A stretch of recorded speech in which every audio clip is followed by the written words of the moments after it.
poquito occidental, aunque fuese americano. Roig se detiene en la tesis de Romero sobre la normalización filosófica.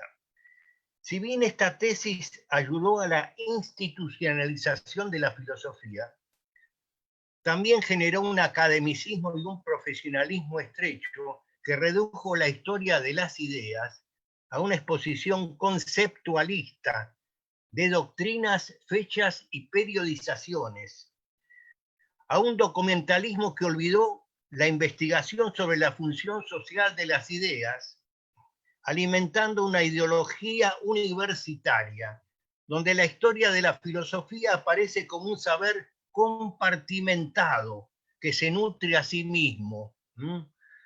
Además, dicha perspectiva llevó a la desvalorización del fecundo acervo ideatorio implícito en muchas expresiones no académicas de nuestra evolución cultural, expresiones que con un contenido a veces sensiblemente superior y más original del que ha proporcionado la tecnificación disciplinaria.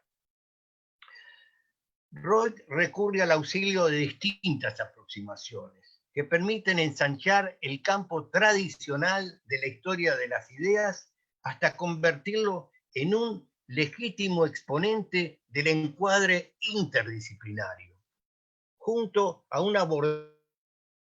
al abordaje de un problema capital como el de las ideologías. En su libro Esquema para la historia de la filosofía ecuatoriana, además del esfuerzo que representa para develar un panorama reflexivo escasamente investigado, llega Arturo a Ecuador y da vuelta la historia de las ideas, el pensamiento ecuatoriano,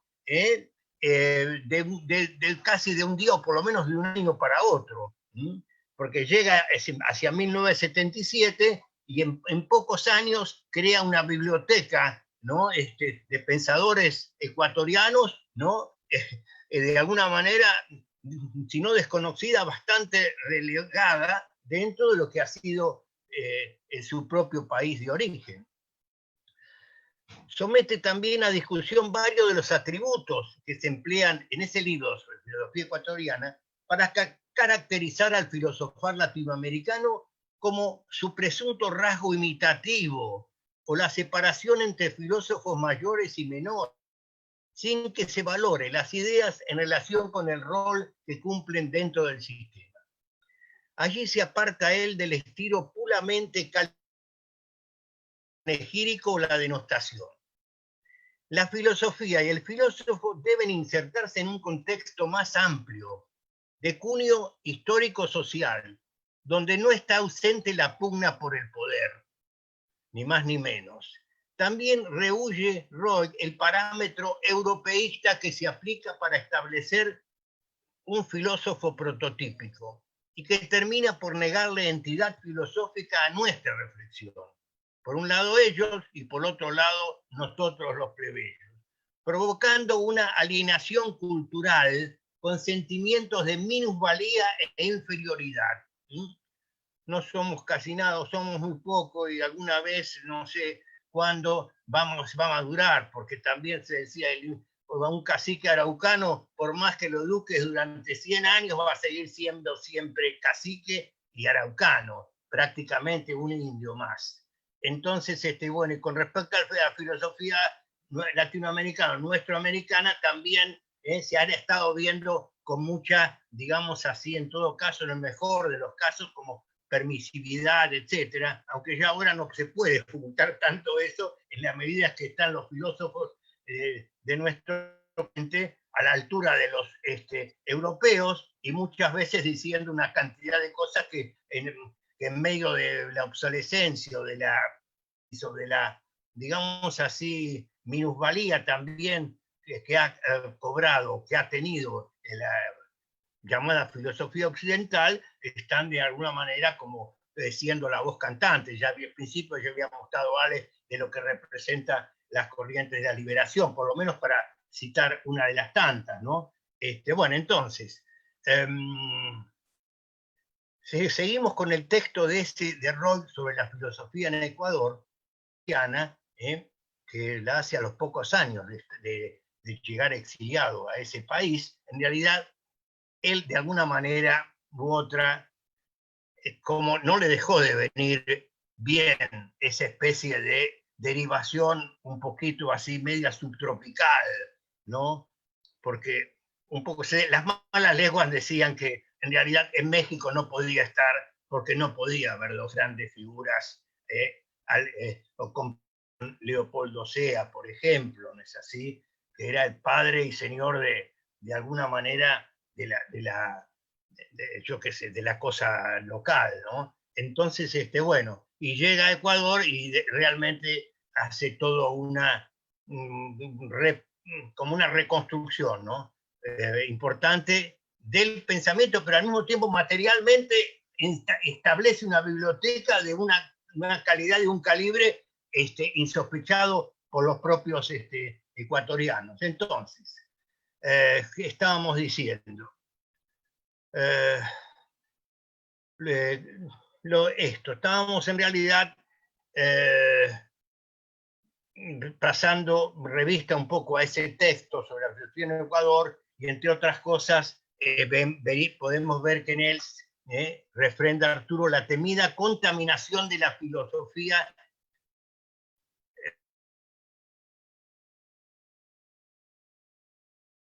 Lo único que hay original, ese siempre un poco el San Benito, de que éramos o no, teníamos un pensamiento propio, etcétera, etcétera, o era un reflejo, una copia, una adaptación del verdaderamente pensamiento común. Pero entonces, lo único que hay original es siempre la realidad misma. Y en cuanto podamos captarla, ella nos hará originales, mostrándonos, por ejemplo, al hombre de nuestras tierras en su brega por abrirse paso más allá de rígidos paradigmas. Asimismo, Roy plantea la clásica periodización de nuestro devenir filosófico, proponiendo otra clasificación que rescate el pensamiento indígena y asuma las aristas ideológicas, sin negar por ello un margen de autenticidad, ¿no? Por eso no es así, se reduce o se elimina o se subsume la idea de lo auténtico y sin confundir también los distintos planos conceptuales. Para citarlo por primera vez textualmente, al propio Arturo. La filosofía, como toda forma de pensamiento, no se salva de lo ideológico, pero ha tenido y tiene, en la medida en que alcanza verdaderamente su nivel de crítica y sobre todo de autocrítica, la posibilidad de señalar sus propios condicionamientos. Y bueno, ya estamos acercándonos un poquito a las conclusiones, o en todo caso al remate. Arturo Roy llega a plantear con un matiz antiacademicista la misma desprofesionalización de la filosofía, como si estuvieran de malas que en cierta manera las mismas facultades o la emisión de títulos en la materia, pero para elegirla en otro plano de cosas, a la filosofía, como una conciencia crítica que se haga eco de la deshumanización y la explotación social. La filosofía no aparece aquí como furgón de cola de los procesos vitales, sino como un saber auroral y transformador, que delata y al mismo tiempo anticipa un porvenir más esperanzador. La historia de las ideas se ve compelida a asumir su propia ampliación metodológica, que entre otras cosas implica preservar su carácter científico, pero incorporando explícitamente los juicios de valor para contribuir a desmenuzar las estructuras anacrónicas y facilitar la realización de nuestra América sojuzgada. En síntesis, Arturo Arroy cabe entroncarlos con una gran tradición filosófica, aquella que relaciona el mundo mentadamente de las ideas con la dimensión irrespetuosa de los conflictos sociales e internacionales, con la tendencia hacia la autoafirmación y a la plasmación de nuestra propia identidad. Hasta aquí lo que he podido transmitir para esta magna ocasión sobre la figura del maestro, de maestro, de maestro, porque ya son 3 generaciones que de alguna manera están siguiendo ahí la ruta royciana y afines. Gracias, Hugo. Bueno, seguimos el mismo procedimiento. Las preguntas las hacemos al final de las exposiciones. Era Rubén, ¿no? Venía ahora.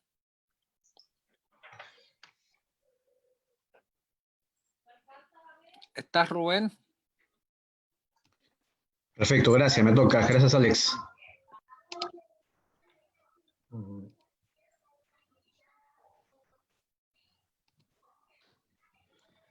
Buenos días con todos. Muchas gracias de nuevo por acompañarnos y, por supuesto, un abrazo infinito a nuestro amigo Pablo, ¿no?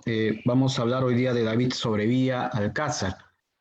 David Sobrevía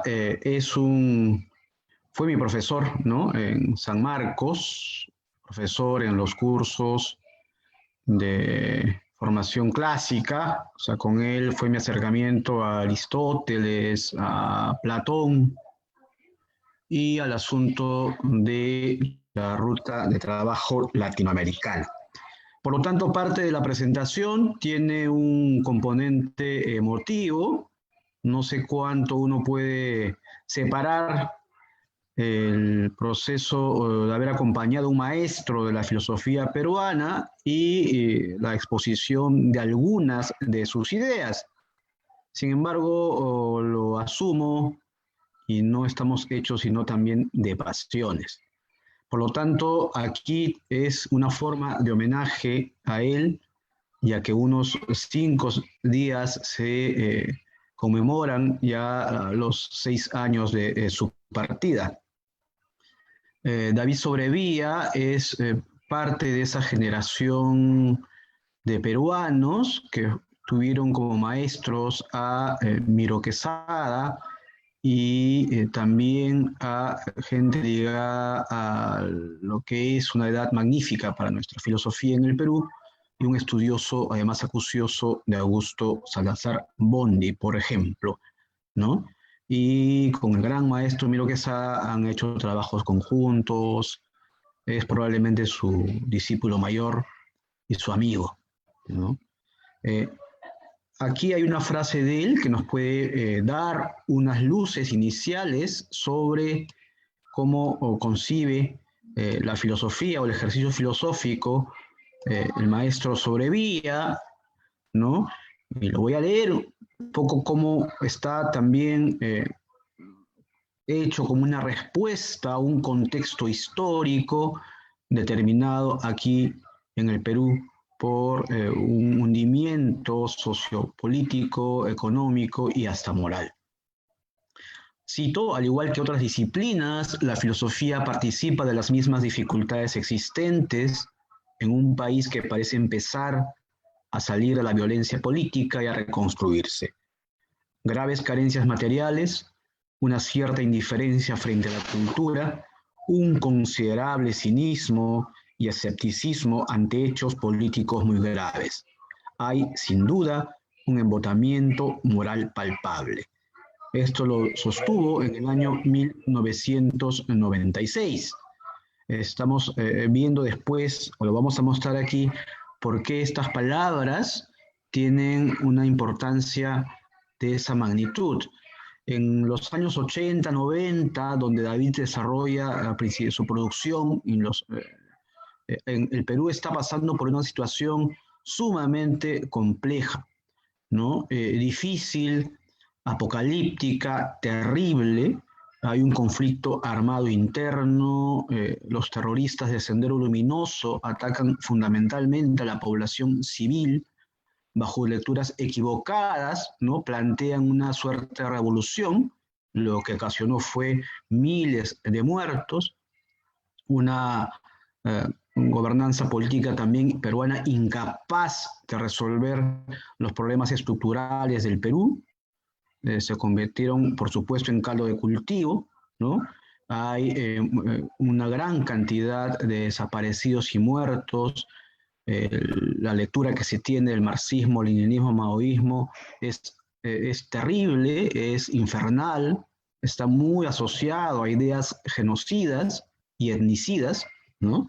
Por lo tanto, estamos ante una situación que prácticamente llevó al Perú a la parte más profunda de su posible supervivencia como colectivo. Lo que indica en principio el documento de la Comisión de la Verdad y Reconciliación es que hubo alrededor de 70.000 muertos y desaparecidos.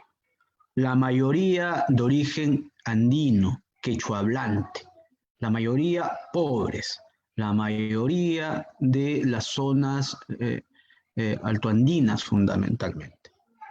Sobre esto, una gran pregunta que comienzan a hacerse los filósofos, y Sobrevía es uno de los que hace esa pregunta, porque además David Sobrevía es uno de los que tempranamente se enfrentó y desmanteló las falacias, ¿no?, del líder de Sendero Luminoso.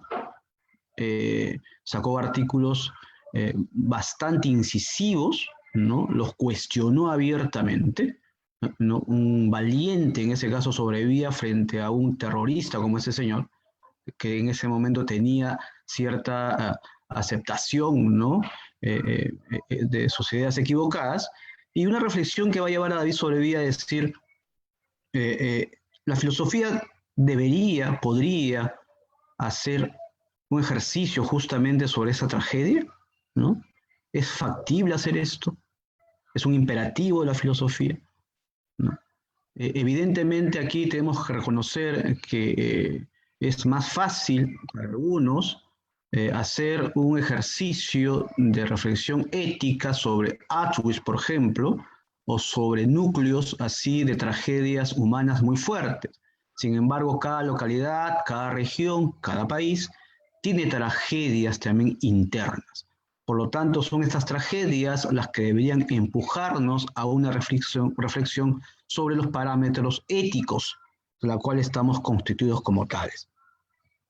Hecho esto, entendido el contexto en el cual se va moviendo David, ¿no?, se van moviendo los filósofos peruanos de los años 80 y 90, ¿no?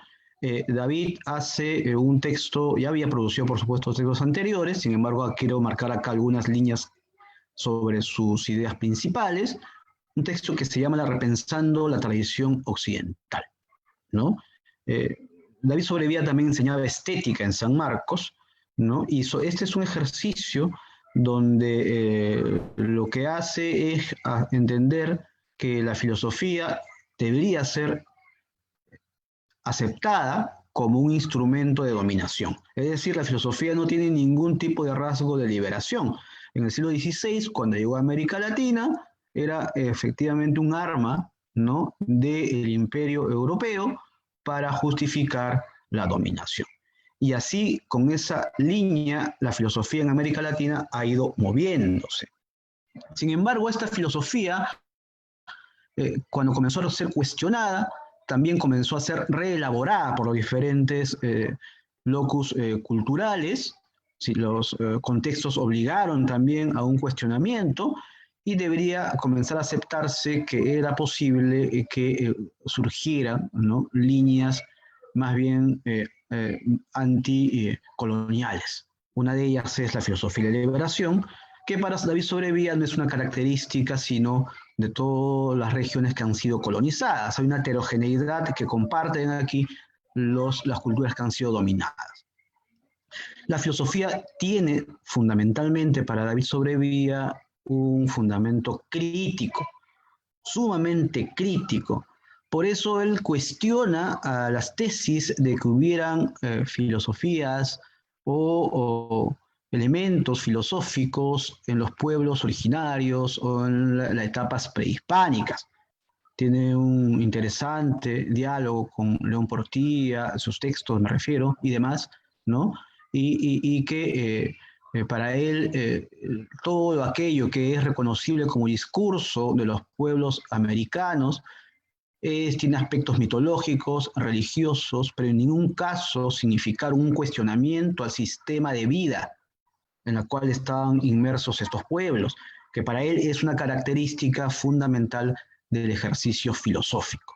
Por lo tanto, al no haber este cuestionamiento, ante la ausencia de esto, no puede considerarse como filosofía. Eso se extiende a su ejercicio que hace sobre la filosofía peruana, que lo llama así, repensando la tradición nacional, ¿no? Donde describe y además concluye, ¿no?, que la filosofía peruana es anatópica. Esto es una frase, un término, un concepto que fue usado por un filósofo también peruano, Víctor Andrés Belaunde, para escribir un tanto la dinámica de las formas de comportamiento peruanas.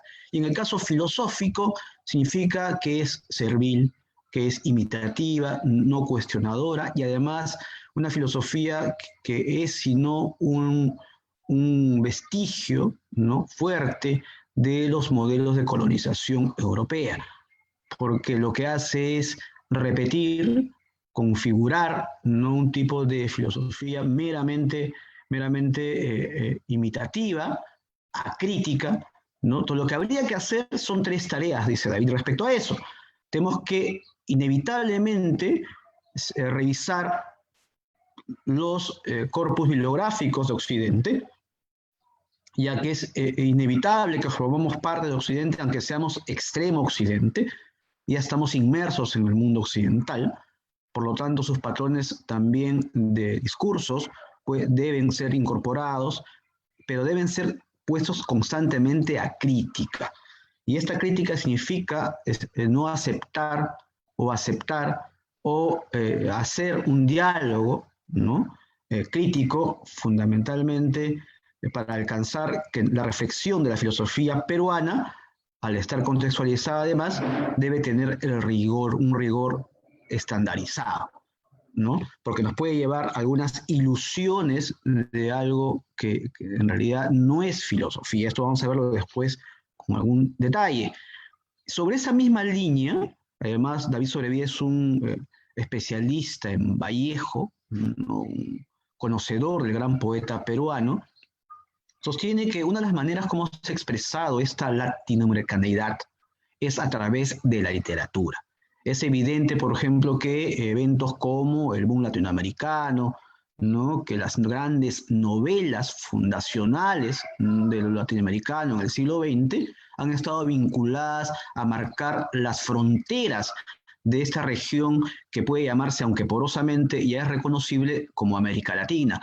Lo mismo sucede con la poesía, dice David Sobrevía. Entre estas está la propuesta que hace Vallejo. Vallejo habría planteado, bueno, desde América Latina, desde el Perú, un punto de vista universal. Por lo tanto, Vallejo es eso, un poeta nacional y a la vez universal, ¿no? Vallejo representaría, ¿no?, así como lo ha hecho la novela o la novelística, ¿no?, desde la poesía, esta situación, esta localización de lo latinoamericano. En el año 96 hace una presentación, un muestrario de lo que él llama filosofía contemporánea en el Perú y cuestiona la forma como se configuran las historias de la filosofía en América Latina. Dice que está hecho, o suele estar hecho de grandes nombres y de grandes hombres. Es decir, casi no existen mujeres, casi no existen filósofos afro-latinoamericanos, ¿no?, o filósofos incluso que pueden estar elaborando discursos ligados a los pueblos originarios. Pero también es que la forma como se ha descrito la filosofía ha estado muy ligado a temas formales, fundamentalmente universitarios. Es decir, se ha asumido que es desde los campus universitarios que se produce filosofía. Y además, dentro de eso, aquello que es solamente formal, porque lo que habría que estudiar, dice David, es qué está sucediendo también fuera de los campos. Y también asumir que parte de una cartografía que nos pueda aproximar realmente a una producción filosófica peruana es estudiar los congresos de filosofía, reseñar constantemente los libros y las tesis, las efemérides, las revistas. Es decir, hay un baúl mucho más grande que lo que hasta ahora se ha ido presentando como si se hiciera solamente la historia de los grandes hombres de la filosofía en América Latina, y muchas de esas han sido planteamientos de índole mesiánica, que en realidad son pretextos para dar cabida a una prioridad de algún país sobre otro. Por lo tanto, también en el caso peruano, la filosofía debería cumplir por post-violencia política, post esta tragedia, una función regeneradora. La filosofía es necesariamente un activismo académico y no político, dice David Sobrevilla. Lo político a veces está muy cerca de lo partidario. La tentación suele ser grande para que te partidarices y asumes, en vez de ser un filósofo cuestionador, más bien un difusor, ¿no? Una suerte de sacerdote de alguna idea que se haya incorporado como verdad absoluta. Y la filosofía también debe ser pedagógica. Debe uno estar enseñando, mostrando las diversas dimensiones en las cuales uno se involucra, ¿no? Este aspecto crítico como un signo justamente de la labor filosófica como tal. Conclusiones. Hay que repensar constantemente la filosofía occidental, es inevitable participar, formar parte de esta, cuestionar constantemente el anatopismo filosófico. Recordemos que eso es justamente esa descripción de la filosofía como más cercanos a actos de fe, ¿no? Y tenemos que también inevitablemente aceptar que la filosofía puede seguir asumiendo el rol con la cual se habría iniciado en América Latina como una arma colonizadora, ¿no? No habría filosofías originarias, lo que hay mitologías, creencias, como visiones, porque en ningún caso han cuestionado su modus vivendi, ¿no? No han sido críticos, ¿no? Hasta con los modus operandi de las situaciones en las cuales ellos han vivido involucrados. La filosofía debe evitar el victimismo, no debe evitar la ilusión de que son víctimas siempre, y sobre eso no ser rigurosos, ¿no? Y hace que incluso, y lo veo un peligro aquí, David, porque muchas veces esta suerte de falsa solidaridad, de falso trabajo cooperativo, basado en un victimismo, hace que se inventen, ¿no?, algunos relatos inexistentes. Es un cuestionador de un indigenismo justamente falso, de un tipo de indigenismo que ha construido un indio inmóvil, por ejemplo, y siempre víctima de una circunstancia que muchas veces está muy poco seriamente elaborada. Y habría que, por lo tanto, ¿no?, romper siempre esta falsedad de la sobreestimación de nuestras propias producciones bibliográficas y, por supuesto, de la subestimación. Y el filósofo finalmente debe cuestionar todo tipo de poder, desde el político hasta el discursivo. Aquí en la filosofía no hay sectas, en la filosofía no hay un personaje en el cual se gira y se forma una supuesta escuela, dice David Sobrevilla. Los filósofos deberían empujar a ser siempre autónomos, seguro reconocer los aportes de los grandes maestros, eso es indudable, forma parte del entrenamiento para ser filósofos, pero uno no debe ser especialista en un filósofo o una filósofa, ¿no? Salvo que sea como una disciplina estrictamente laboral o académica, sino el filósofo claudicado. Si uno se vuelve un experto de un conjunto de autores y sobre eso hace toda su vida, es lo más antifilosófico que para él, por lo menos, sostiene. Bueno, eso es. Muchísimas gracias. Gracias, Rubén. Bueno, los autores que hoy día estamos presentando, muchos los hemos conocido, ¿no? Así que es como en el caso de Roig y de Sobrevilla, que ya no nos acompañan, recuerdo dos gestos muy bonitos de ellos como anecdotarios. Una vez le pedí a Arturo Roig ahí en Mendoza que me firmara su libro del pensamiento crítico, y después de unas charlas me dice, después vamos a conversar qué le pongo en la dedicatoria. Entonces, después de mucho rato, cuando ya se decide a dedicarlo, me dice, solo con una condición. Claro, profesor, ¿cuál es la condición? ¿Le puedo encabezar como compañero? Y ahí hace la dedicatoria. Si no, no se puede dedicar. Y de David Sobrevilla, que lo conocí precisamente por Rubén, recuerdo que yéndolo a visitar a su casa, él tenía siempre un gesto amable que era muy útil en Perú. Y él salía a regatearle al taxista el precio cuando uno ya se despedía. Hacía el regateo por el turista. Entonces recuerdo esos gestos amables de estos dos maestros. Bien, Pablo, tú ahora nos vas a hablar de Martínez Heredia. Efectivamente, me corresponde el placer, ¿no? y el honor de hablar de Fernando Martínez Heredia, un filósofo que dejó una huella significativa en la vida filosófica e intelectual, no solamente filosófica cubana, de la segunda mitad e incluso de estas dos primeras décadas. Falleció hace 3 años, y que, bueno, yo creo que una síntesis maravillosa de su pensamiento ha sido publicado por Claxo en una antología llamada Pensar en tiempos de revolución, de 1400 páginas. Muy buena selección de más de 15 libros que dejó publicados Fernando Martínez Heredia. Ahora, yo diría que hay varios aspectos esenciales que marcan su huella en la vida filosófica cubana, y es que él, siendo un joven que en los años 60 comienza a formarse como profesor de filosofía bajo la influencia del marxismo-leninismo de influencia soviética a principios de los años 60 en la Universidad de La Habana, comienza un proceso de evolución y de recepción crítica de los manuales de filosofía y de tratar de volver al marxismo originario, al pensamiento directo de Marx y sobre todo de Gramsci, que va a tener una influencia fuerte en su pensamiento. Y eso se revierte en una labor extraordinaria que desarrolla al crear una revista como Pensamiento Crítico, que es una revista que marcó la vida filosófica, yo no digo solamente cubana, para América Latina.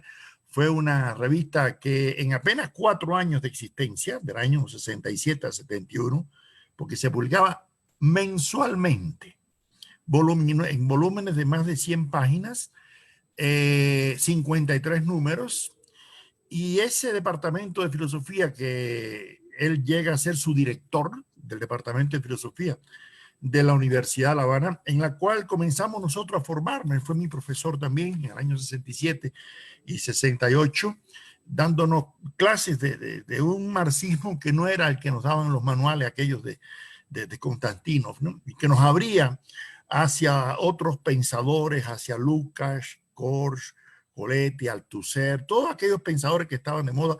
Yo en un trabajo mío que se llama Cuba, Marxismo Soviético, Marxismo Occidental, trato de analizar ese periodo, ¿no? Y que terminó de manera lamentable cuando hay un cierre del Departamento de Filosofía en el año 71 y viene una oleada, ¿no?, del pensamiento soviético en Cuba en los años 70.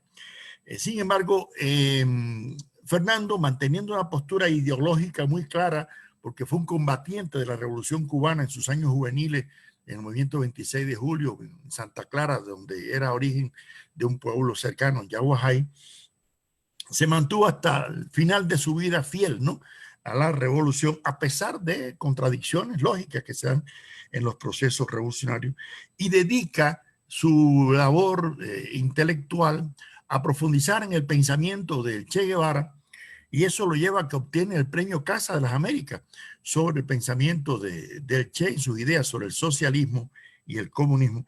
Y ahí es uno de los primeros temas centrales de la labor filosófica de Fernando Martínez Heredia. El tema del papel del factor subjetivo en la construcción del proceso revolucionario. Y sobre todo el tema de la transición del capitalismo al socialismo, ese cuestionable tema que no tiene fin todavía, por supuesto, y donde él va a enfrentarse mucho al determinismo economicista que reinaba en ciertas interpretaciones marxistoides, ¿no?, de la comprensión materialista de la historia.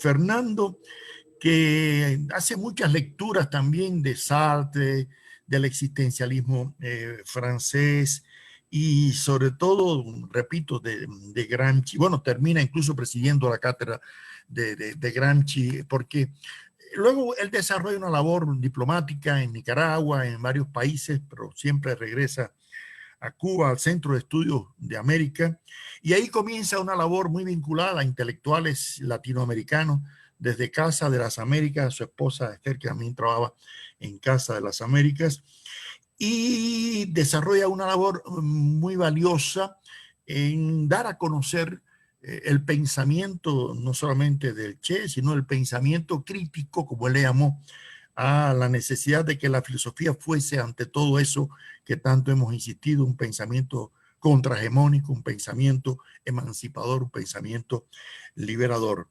Fernando trabajó en el Centro de Investigaciones Interdisciplinarias de la Facultad de Humanidades de la UNAM de México y durante algunos años, y terminó sus días dirigiendo el Centro de la Cultura Juan Marinelo en La Habana, que se convirtió en un centro de pensamiento filosófico con grandes eventos sobre Foucault, sobre Gramsci, sobre Marx, y algo importante, sobre el pensamiento cubano.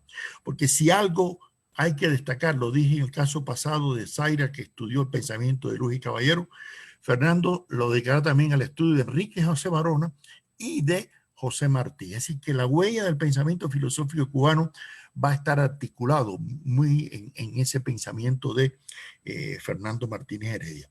Ahora, hay una serie de temas en sus libros, como El corrimiento hacia el rojo, Andando en la historia, Ejercicio de pensar. Algunos de sus libros fueron medio que, yo no diría censurados, pero sí marginados, sobre todo sobre la época del llamado quinquenio gris, en que se impuso una cultura política cultural del realismo socialista en Cuba en los años 70, y del cual él en cierta medida fue víctima. Sin embargo, mantuvo una clara postura. Siempre tengo el recuerdo cuando en el 2001 fuimos juntos al Congreso de LASA en la Universidad de la Florida, en Miami, y nos llevaron a una confrontación ahí con algunos cubanos en los Estados Unidos, y siempre tanto él como Aurelio Alonso, otro profesor nuestro que también es un digno representante, supieron mantener una postura muy digna frente a quienes querían convertir aquello de la lucha ideológica en Cuba, y él se mantuvo firme, fue combatiente militar de la Revolución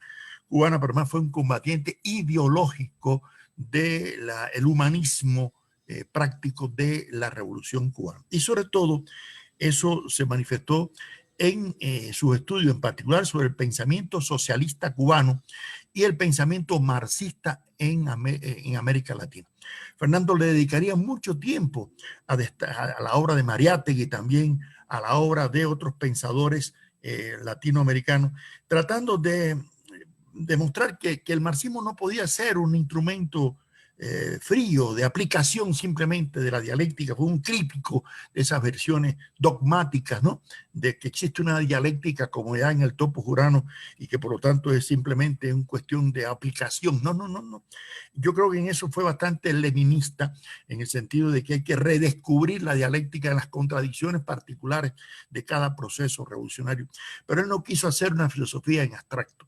Él quiso hacer una filosofía situada en el proceso revolucionario cubano. Y por eso tuvo serios debates, porque él era un hombre polemista. Le encantaba la polémica, las discusiones, y constantemente estimulaba esos debates, lo mismo en la Universidad de La Habana como en nuestra Universidad Central Santa Clara, donde volvía con frecuencia a nuestros simposios, a nuestros congresos. Además, él dejó una generación que está muy viva hoy en la intelectualidad filosófica cubana. Hay varios de esas generaciones que lo hemos continuado y que yo creo que su pensamiento por eso vive, ¿no? Y de ahí que la frase esa de Martí, de que la muerte no es verdad. Cuando se ha cumplido bien la obra de la vida, truecas en polvo el cráneo del cual alguna vez ideas maravillosas germinaron, pero las ideas son eternas. Y eso en el caso de Fernando creo que es así. Fernando, a pesar de que vio la oleada del estructuralismo althuseriano, del posmodernismo, de todas esas corrientes que llegaban también a Cuba, siempre mantuvo una postura, yo diría, electivista, siguiendo la tradición del pensamiento filosófico, ¿no?, latinoamericano. Una postura no de negación pero tampoco de aceptación ciega, ¿no? Sino de aprovechar de ellas lo que podía ser, ¿no?, útil, lo que podía ser utilizable. Él tenía la ventaja de tener una vida muy activa con la intelectualidad latinoamericana que visitaba La Habana, pero también con líderes políticos revolucionarios, ¿entienden?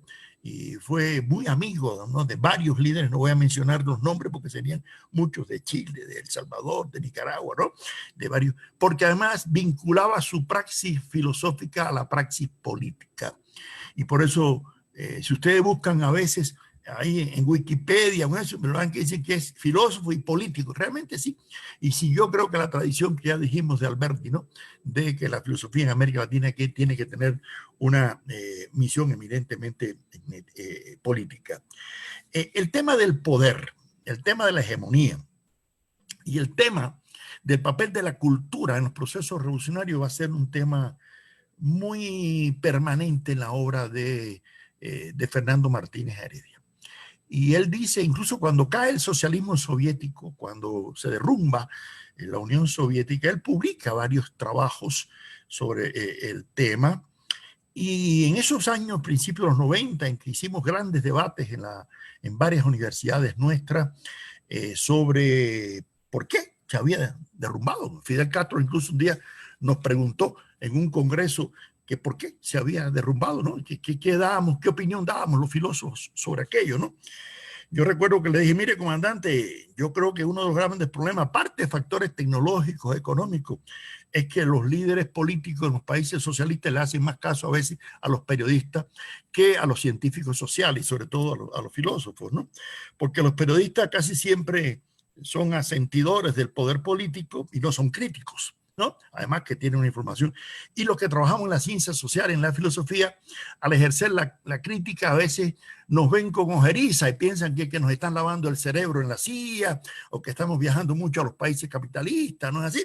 Y tergiversan los periodistas la realidad y no nos hacen caso, ¿no?, a los que desde la filosofía y de las ciencias sociales criticamos desde dentro, ¿no?, al socialismo. Recuerdo que al día siguiente Fidel me dijo, Guadarrama, ¿tú has leído el Granma de hoy? Digo, no, comandante. Dice, mira, aquí es cierto todo lo que tú dijiste ayer. Todos estos periodistas que han venido aquí han tergiversado todo lo que ustedes dijeron ayer. Y Fernando siempre, y eso fue muy claro, ¿no?, de que había que asumir una responsabilidad intelectual y una responsabilidad crítica para criticar al socialismo desde dentro, porque es que el socialismo no es, como decía Marx, un estado de cosas a implantar, sino un movimiento crítico de superación de un estado de cosas, ¿no? Y entonces un proceso como el nuestro, en que se derrumbó, ¿no?, la Unión Soviética, que nos quedamos solos allí casi, ¿no?, rodeados del neoliberalismo o del neuroliberalismo, como yo digo, por todas partes, era difícil. Estábamos obligados a utilizar el arma de la crítica, en este caso de la filosofía. Y creo que Fernando jugó ese papel. Jugó un papel de orientación ideológica, orientación cultural, y ver que en el socialismo soviético y en los países de Europa Oriental habían caído en un grave error de tratar de simplemente de superar el capitalismo en el plano tecnológico, en el plano ecológico, pero ignorando un tema tan central como era el tema del hombre nuevo planteado por el Che, el tema de la ideología, el tema de la cultura, el tema de la educación.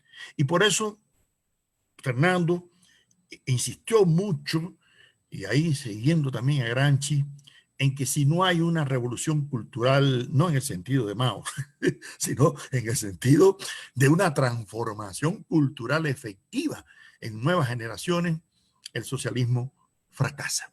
Porque el socialismo tiene que ser una nueva concepción de la vida, una nueva concepción de la economía, no solamente, sino también del consumo, de la vida, de la cultura, del desarrollo en un sentido más multilateral.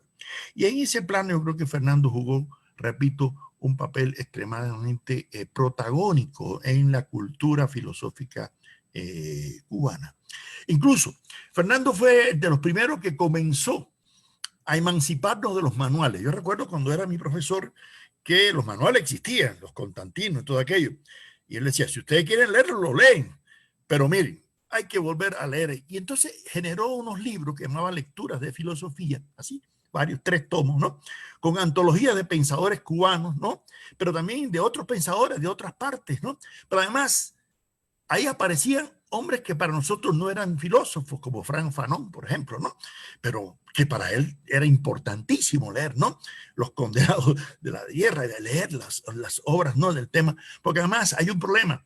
Fernando era mulato y él le dio mucha importancia al tema étnico en la cultura cubana. Y él creó incluso un grupo de investigación sobre el tema del papel del racismo, el papel, ¿no? Pero además, Fernando tuvo una formación religiosa en su infancia. No sé si la abandonaría, es en el caso mío también, que a veces creo que no creo, no sé, en estos momentos como ahora, cuando la muerte de mi padre, yo digo que es una suerte ser religioso, ¿no? Porque creer que hay otra vida, que uno puede llegar a ver, hablar con Platón y Aristóteles de arriba, no es así, es una maravillosa, ¿no? Pero bueno, los que no tenemos esa confianza, sin embargo, Fernando le dedicó en los años 70 y 80 un gran atención al tema del ateísmo en el marxismo. Ahí la huella de Ernst Bloch creo que fue significativa. Fernando se vinculó al Centro Martin Luther King de La Habana con los teólogos, ¿no? En su mayoría protestantes en Cuba. Y empezó, y por eso Fray Beto encontró en Fernando también un colega, ¿no? Porque Fernando se dio cuenta de algo que nos empezamos a dar cuenta un poquito tarde. ¿Cuál? De que Marx en la tesis doctoral de 1842 decía: el Estado que intenta implantar un ateísmo de Estado no hace más que implantar una nueva religión de Estado. Y eso Fernando lo asumió muy verdad, que el ateísmo es una nueva religión, ¿no es así? Y que por lo tanto no era prudente, ¿no? Además porque el Che lo había dicho, el día que los cristianos se incorporen a la revolución en América Latina, eso será invencible. Y por eso el fantasma de la religión como un enemigo, claro que en el caso del proceso cubano, la Iglesia Católica jugó al principio un proceso de crítica muy abierta, ya era un problema ya de magnitud política, pero ya cuando comenzó la devolución en la Iglesia Católica con relación, no olviden que a nosotros nos han visitado los tres papas, ¿no? Y el último en 2 ocasiones, ¿no es así? Y la Iglesia Católica comenzó, pues Fernando contribuyó también, yo creo, al acercamiento, ¿no? Entre la filosofía revolucionaria, marxista y el pensamiento religioso. Y eso también creo que es un mérito, ¿no? Histórico del pensamiento filosófico y dejó estudios que están ahí, los pueden ver en esa magnífica antología. De manera que para mí la obra filosófica de Fernando Martínez Heredia, en que el tema de la revolución social, de los cambios que implica el socialismo, que la crítica al capitalismo no puede simplificarse con clichés que nos llevaban aquellos manuales, ¿no? de marxismo-leninismo, obligan a los revolucionarios hoy, a los que nos identificamos con esa obra de Marx y de tanto. Rosa Luxemburgo fue un referente también importante en el pensamiento, a pensar esta realidad y a ver la filosofía como un instrumento de transformación práctica de la realidad en que vivimos. Y yo creo que esa es la razón por la cual Fernando forma parte de esa pléyade de filósofos, ¿no? De nuestra América, que hemos estado analizando en estos días maravillosos.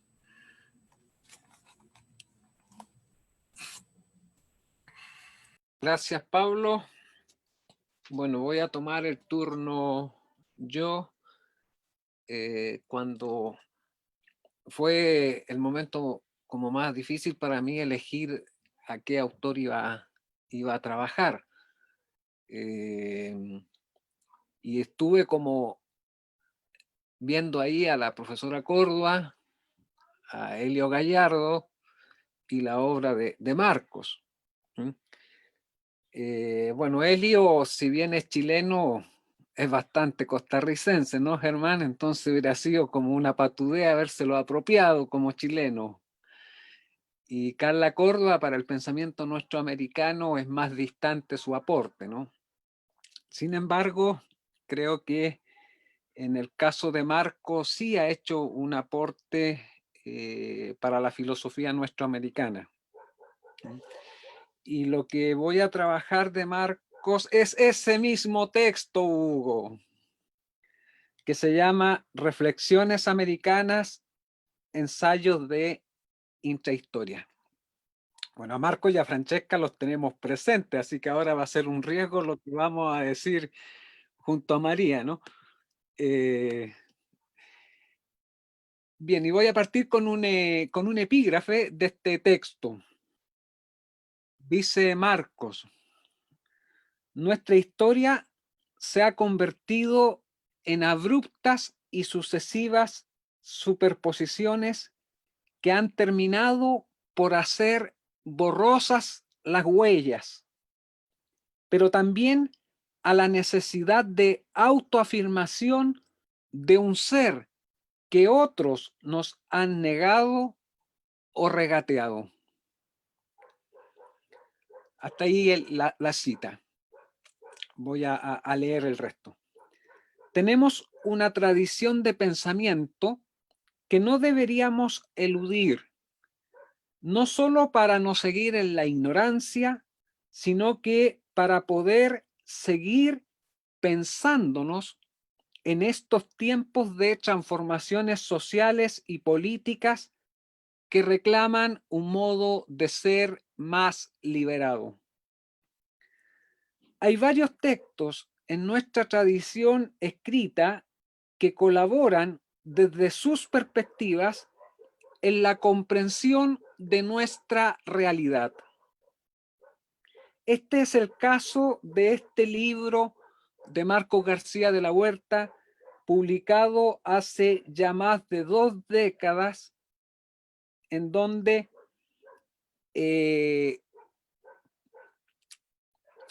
aparece estas reflexiones americanas. Los planteamientos teóricos que aparecen declarados desde el inicio del libro los podríamos encasillar como provenientes en algún sentido de la tradición postmoderna francesa, entendiéndose que lo que presenta el autor son reflexiones, entre comillas, fragmentarias, como él mismo declara. Además, su permanente recurso al conocimiento de la filosofía, principalmente de Foucault y de Bataille, junto a su insistencia en los desplazamientos nietzscheanos. Sin embargo, estos fragmentos de buena cepa ensayística no me parecen una muestra del pensamiento débil. Muy por el contrario, en esta obra hay un robusto ejercicio del pensar filosóficamente sin pudor frente a la, comillas, normalidad institucionalizada de la disciplina. Aunque no debería parecernos extraño, hay en este filósofo una lectura seria de autores españoles. Las referencias explícitas a Unamuno o las implícitas a Ortega dejan ver su relación cercana con algunos de los filósofos de la República Española exiliados en Chile, principalmente José Ricardo Morales y Francisco Soler.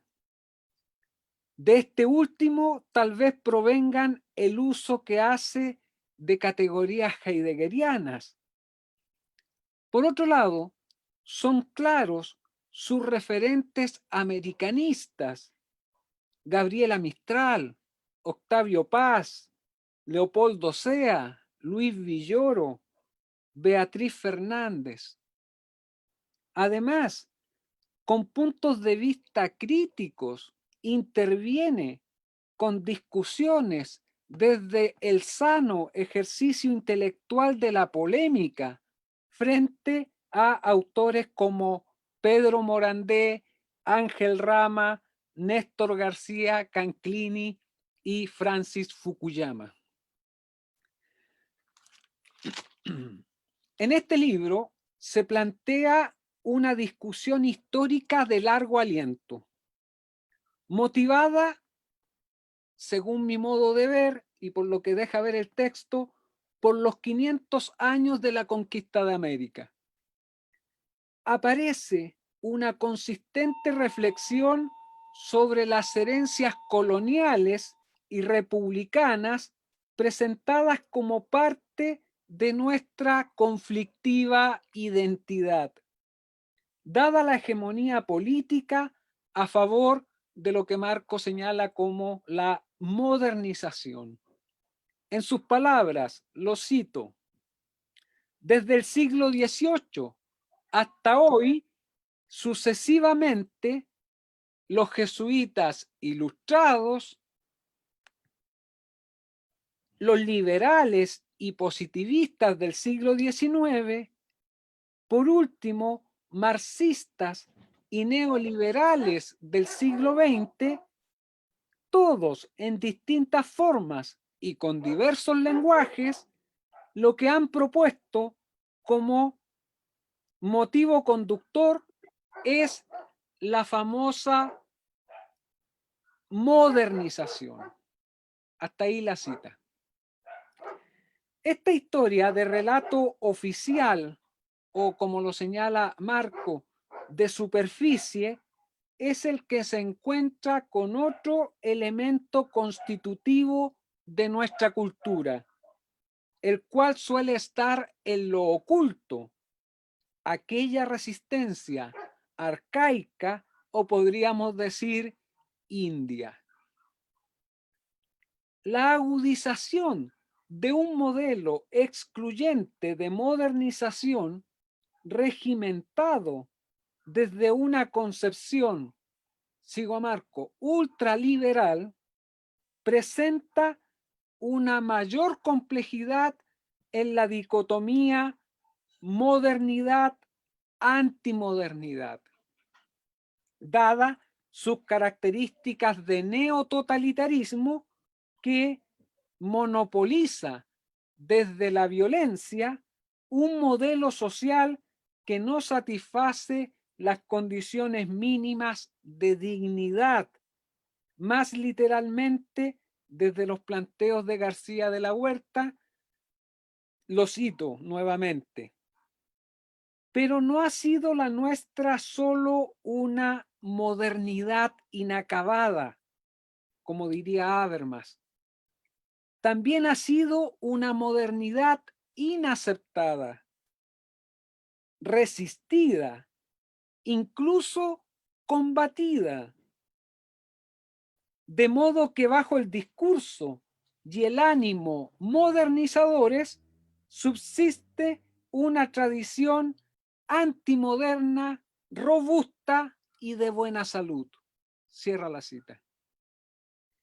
Estas ideas de una modernidad en la superficie y la existencia de lo arcaico en lo oculto viene siendo replanteado hoy día, por ejemplo, por el filósofo boliviano Luis Tapia, seguramente sin conocer el texto que vengo refiriendo, en su buen libro titulado Política Salvaje del año 2008, principalmente en el capítulo Subsuelo Político, en el cual señala, cito a Luis Tapia: las sociedades modernas se erigen sobre la desorganización de las formas comunitarias que son formas de totalización de la vida social.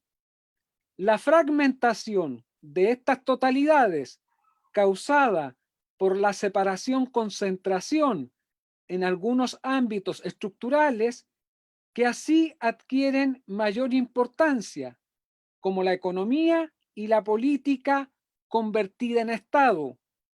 Deja a otros ámbitos y procesos de la vida social en condiciones de desarticulación, marginalidad e invisibilidad.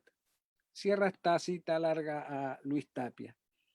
Estos planteamientos de Tapia, como ha sido reconocido por él mismo, continúan la reflexión de René Zavaleta en el texto Lo Nacional Popular en Bolivia del año 86, donde instala la categoría de abigarramiento, que a la vez se sustentan en las ideas del filósofo indio boliviano Fausto Reinaga.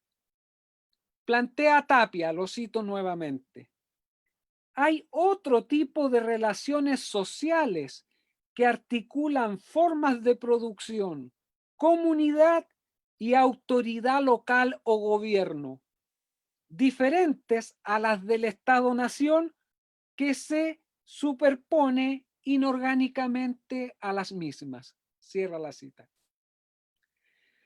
En esto podemos ir observando que el supuesto discurso de la homogeneidad cultural queda desarticulado, constituyéndose una posibilidad histórica para nuestra América. Extraigo de García de la Huerta, comillas: mirar a través de estos desfases del discurso, tomados como otros tantos indicadores de un imaginario utópico, pues no se trata de reemplazar una arenga por otra más edificante, sino de leer como síntomas esos desfases y considerarlos como signos de otra cosa.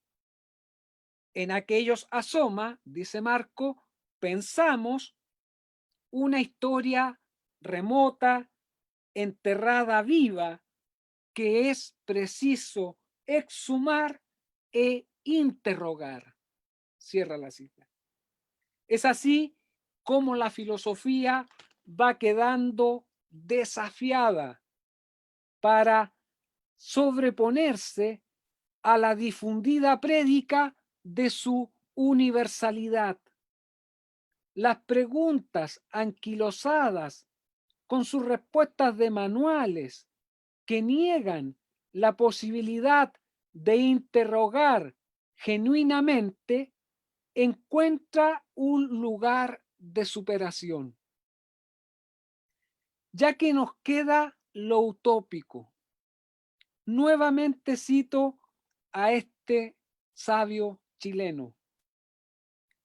Dice Marcos: el antídoto de esta amnesia es la utopía, un sueño de futuro que neutraliza el agotamiento de la memoria.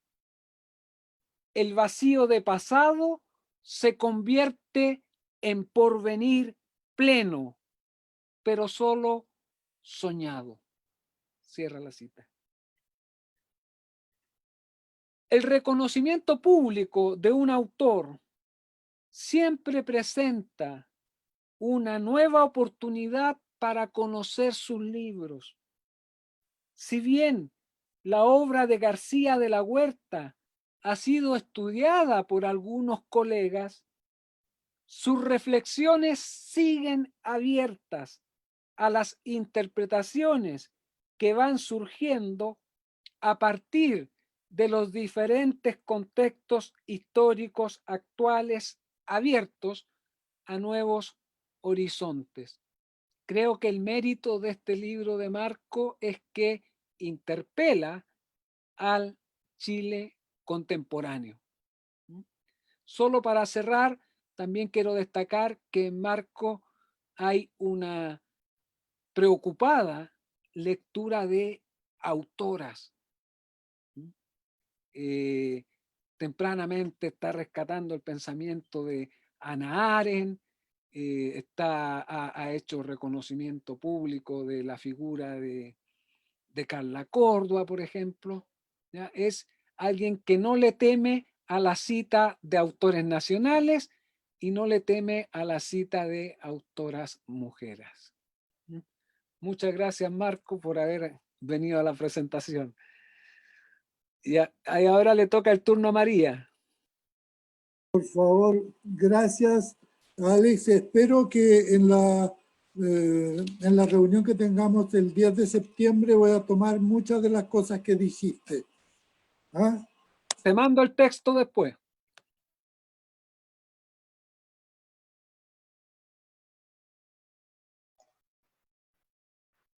Bueno, pues yo quiero leer la obra de Marcos. Por supuesto, me encanta. Y ahora que es la última sesión, yo quiero compartir con ustedes unas páginas que estoy escribiendo respecto de la última obra de Francesca, que se llama Las bordadoras de arte, aproximaciones estéticas feministas. Entonces me voy a mi texto. Le llamé Encuentros con la estética feminista. Primero un epígrafe de Francesca que dice: no soy una literata, soy una escritora. Soy una historiadora de las ideas y me formulo preguntas de orden estético. Temo ofender a mis colegas que no se merecen una crítica destructiva por parte de una mujer.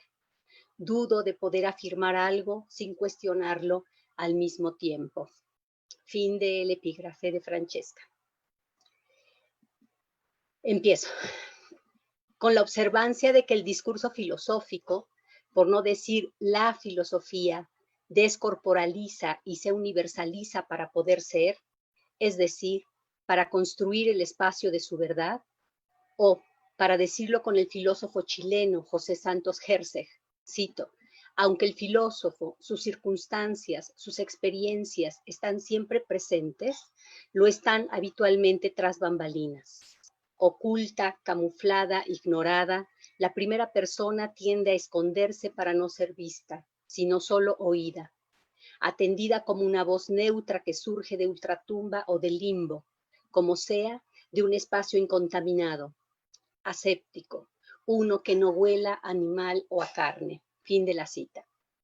Con esta observancia me acerco al último libro de Francesca Gargalo, que reúne varios ensayos sobre las prácticas y reflexiones artísticas feministas, a partir de las cuales bordea e inunda sus preguntas filosóficas por algo más de 4 décadas.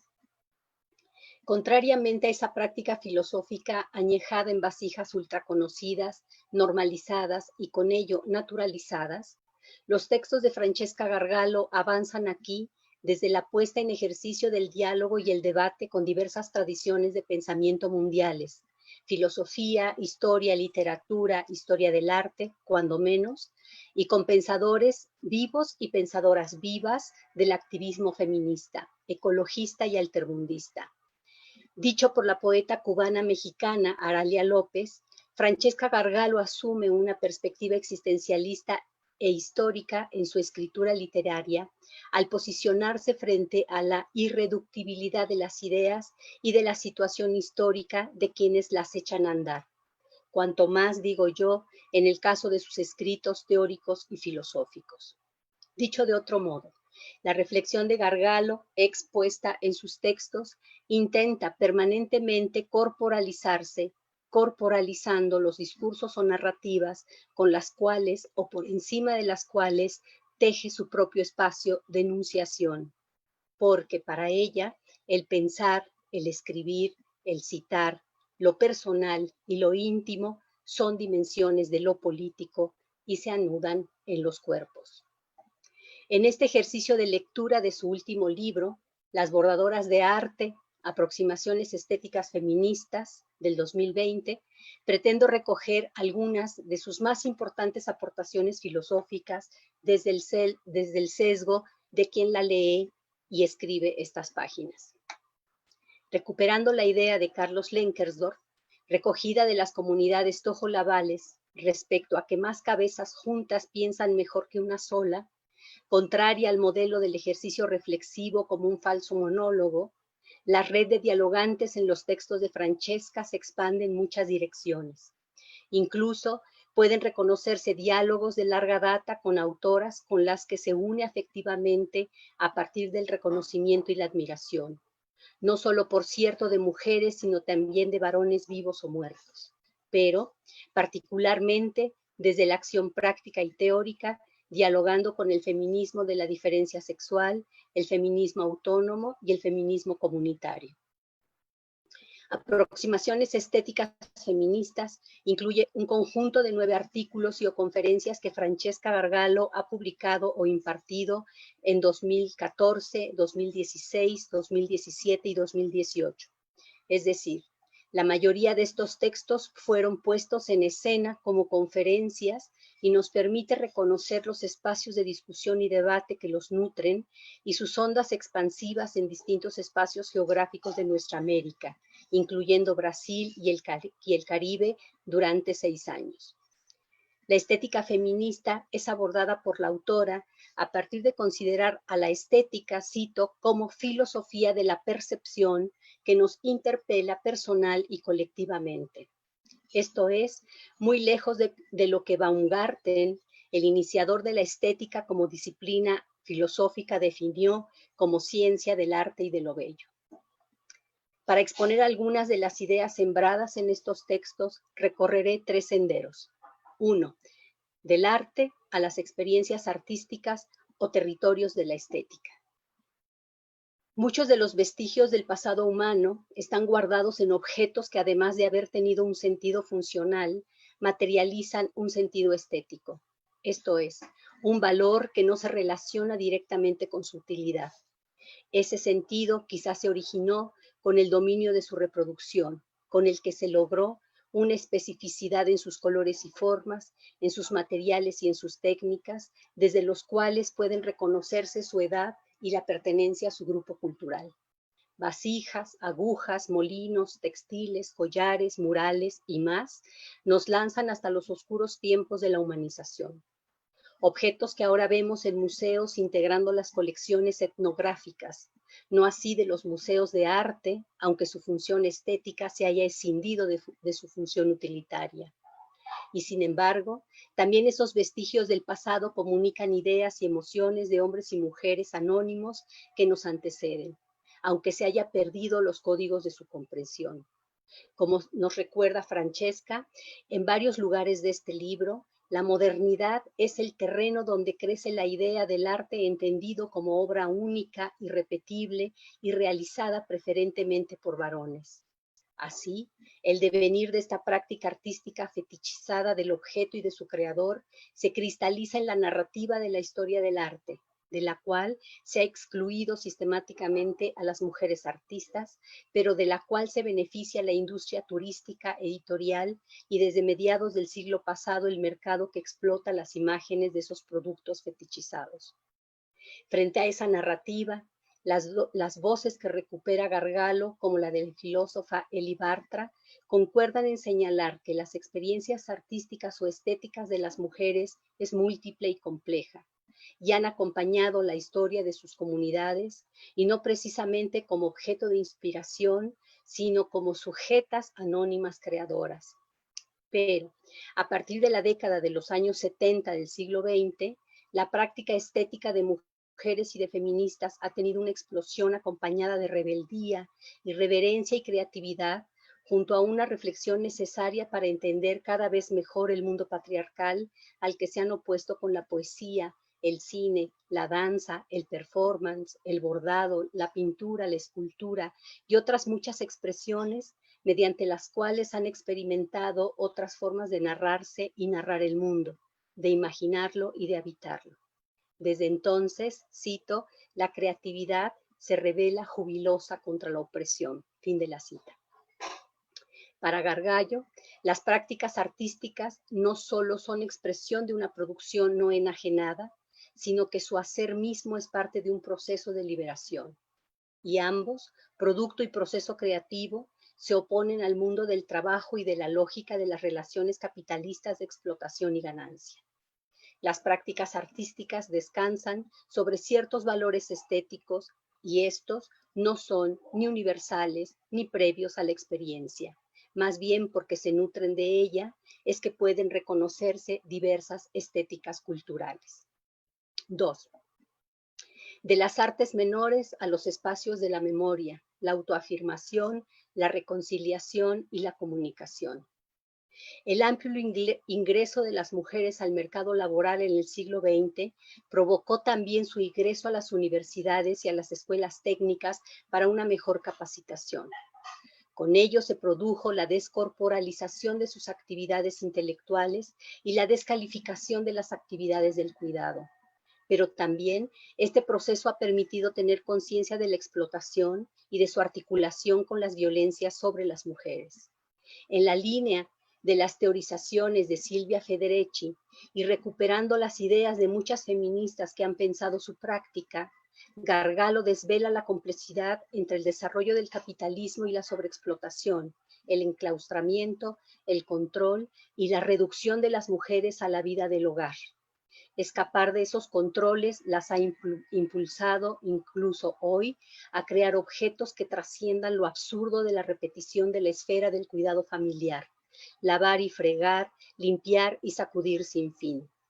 Y en ritmo de fuga, sin embargo, les permitió en nuestra América ya en el siglo XIX relacionarse entre ellas, conversarse, reconocerse y autoafirmarse mientras bordaban, cocinaban o lavaban juntas. Así creció su actividad literaria, editorial y su conciencia política, ampliando las redes de los gineseos, la medicina, la física y la química de los hogares y de la sensibilidad que hace que el olfato, el tacto y el gusto sean los criterios de verdad, la misma medida que la visión, descorporalizada por la teoría hace tantos años. El recuerdo y la memoria también son bienes culturales de una comunidad. Por lo tanto, narrar la historia de las mujeres contra las narraciones hegemónicas patriarcales que las borran es un acto superador de esa construcción.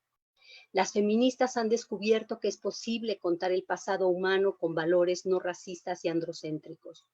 Muchas de estas narraciones se vinculan con sus recuerdos y ponen en marcha otras estrategias discursivas de la historia que no son las de la racionalidad organizada desde el Estado y el sujeto masculino y universal de la historia. Cito: la narración y escritura de sus recuerdos no tienden a ser lineales. Se desvían, refieren, circulan, retornan, explican, se detienen y tienen intereses diversos. Fin de la cita. Como las narraciones de toda resistencia, cuyos protagonistas se han feminizado y minorizado, ponen en juego las identidades de los grupos que se afanan en sobrevivir y construyen utopías. Ahora en colectiva se borda en la calle para evitar la desmemoria, para dejar testimonio de las mujeres asesinadas, secuestradas o desaparecidas por las absurdas guerras en turno. Todas las prácticas artísticas feministas, cito, hoy alimentan una estética crítica de los valores de dominación. Fin de la cita. Para la filósofa e historiadora de las ideas, la creatividad es liberadora.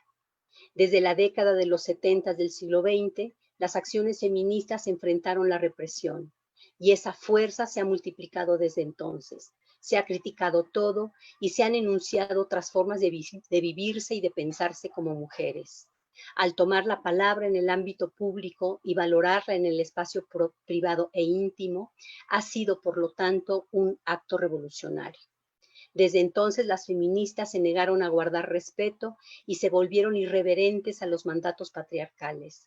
De ahí que fueran en busca de una memoria de sí, apropiándose de un lenguaje que en buena parte se había construido con el afán de rebajarlas. Volver a la historia, narrarla a partir de las exclusiones de las mujeres, ha permitido sacar a luz los nombres de las pocas que lograron salir del soterramiento y con ello del anonimato.